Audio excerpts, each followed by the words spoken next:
What does your emergency fund look like? How can a guy ever save any money? If you're like most Americans, chances are you have almost nothing saved for an emergency. In fact, 59% of Americans say they couldn't even come up with $1,000 in case of an emergency, and 46% say they couldn't even cover $400 without borrowing or selling something. So what keeps Americans from saving more, and what can you do to boost your savings? In short, stagnant wages, healthcare, and student loans are the biggest culprits to blame.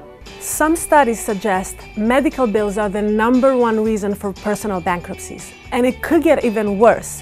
President Trump is trying to cut billions of dollars in healthcare subsidies for low-income households in an effort to roll back Obamacare. It's a move even Republicans are criticizing. Wage growth has hovered at an annual rate of 2.5% throughout 2017. Wages typically rise 3 to 4% a year when the economy is growing at full throttle. And Americans now have the highest credit card debt in history, totaling over $1 trillion with an average personal debt of $3,000.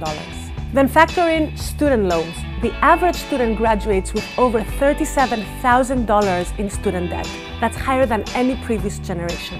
So what can you do if you're cash-strapped on a tight budget but still want to save? You need to automate your savings so that a portion of your income goes directly to your savings account before you can even access it on your checking account. Apps like Bloom or Mint can automate that for you. But how do you decide on those savings goals? First, make sure you contribute to your 401k at least the amount that your employer matches. That is free money.